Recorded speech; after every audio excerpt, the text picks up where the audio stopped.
toes are not hung it up yet, that's okay. And that's something to scratch off with. We're going to try a new one. We're not necessarily going to go in here. That's okay. We don't have to do that. Let's see. That's pretty loud, huh? All right. Let's go with Paschimottanasana, seated forward bend pose. So, will this work? Oh, my handy dandy little sage, not sage, it's Palo Santo stick work at scratching this off. Not very well. Okay.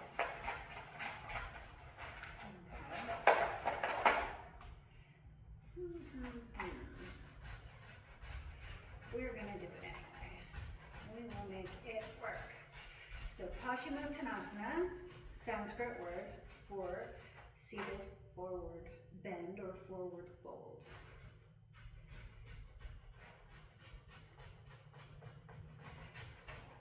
Oh my goodness, I'm definitely going to have to get something better to do this with. Okay. Push this aside. To unravel or unwind a little bit. So now I'm going to stick it under my mat. Definitely going to find something better to scratch that off. All right, so you're seated forward fold, Paschimottanasana. You're going to go ahead and find yourself seated. Instead of doing this forward, I think I'm going to turn sideways for you guys so you get a little different, better view and angle of this. Maybe off to the side. Maybe off to the side is better. All right. Because you know the camera is way back there. So my vision's not quite that good. So I hope this is a good angle for you. If not, when I look at it, I'll redo it. No problem. All right. So we'll start heels out, toes back. Okay. The band is engaged. These lower abdominals, we pull them up and in. Inhale, lift the ribs. Ribs push the chest and crown of the head skyward. We'll inhale, arms up overhead, reach high. Exhale, keep the back flat. Hinge at the hips, fold forward. And wherever the hands land, they land. So, you may not make the feet. You may say, that's a pipe dream. That's not going to happen, Rose. That's fine. It's not going to happen today. And that's all we are dealing with is in this moment. So if in this moment you're not making the feet, not a big deal. We'll go ahead, grab the ankles, outside of the calves, outside of the knees, outside of the shins. Okay? And you'll just be there. And you'll breathe.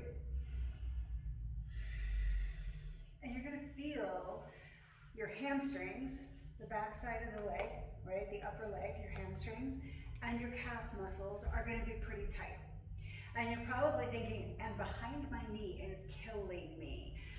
And that's because these muscles are tight. Muscles and bones are held together by tendons and ligaments. They have a little bit of give to them, but not a lot. Okay, and they're not supposed to have a lot of give to them. So we want these muscles to start to loosen up.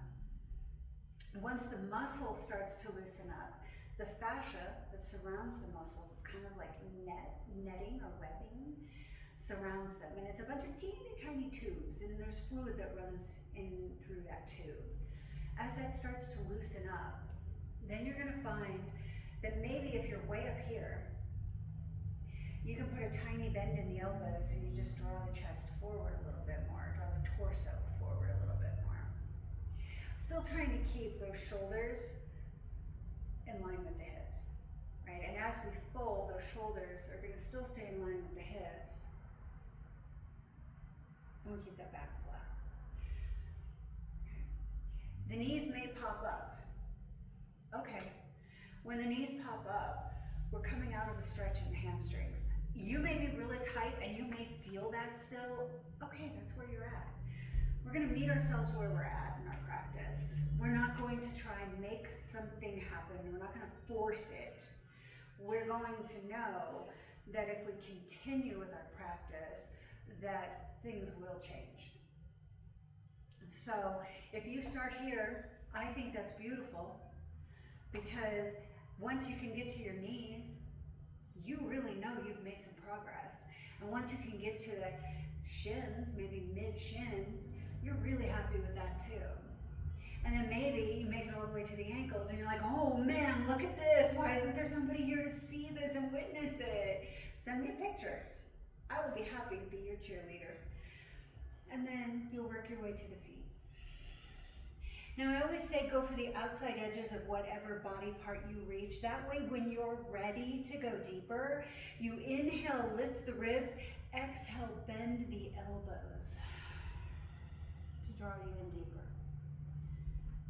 Okay, there's a fancy Sanskrit word and it is drishti, and drishti means focal point. So in these forward folds, our drishti or our focal point will be at our toes. We do this to help protect the neck.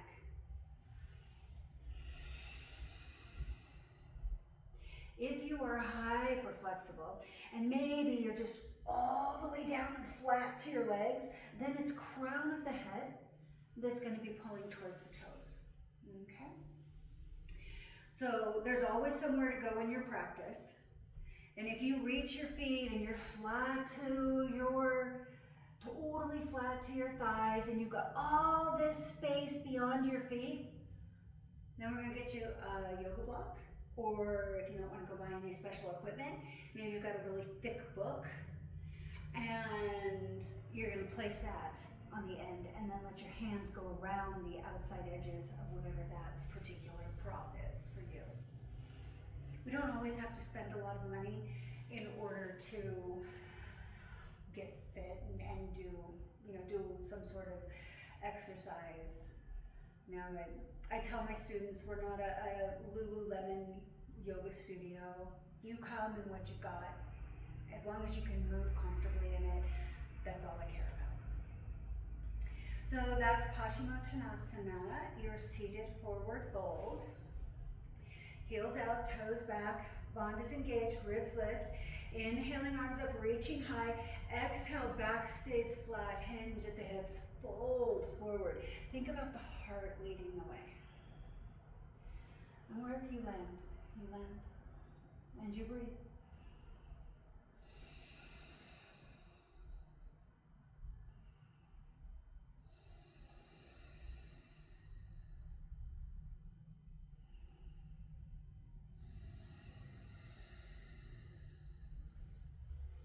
And inhale brings us back up. So how long are you going to hold these? That depends on you. It is said that 90 seconds, it takes 90 seconds for the brain and the muscle to be able to communicate. Initially, your body's going to go into flight, fight, freeze, fawn. If you didn't pass out, you're good, you didn't fawn.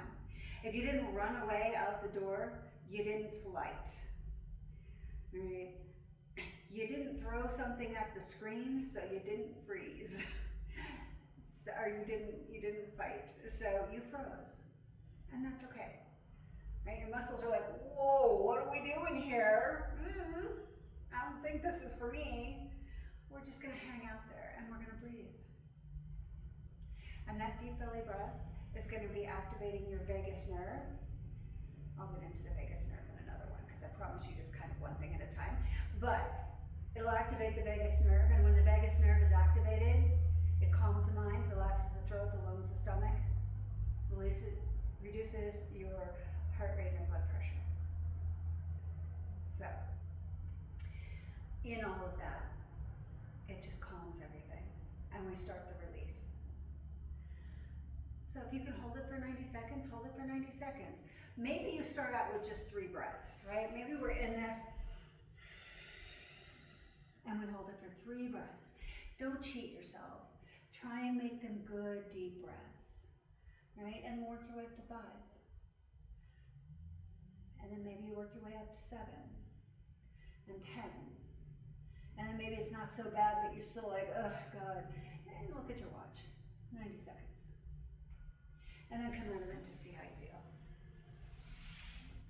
So that was Paschimottanasana, seated forward fold. See you on the next one.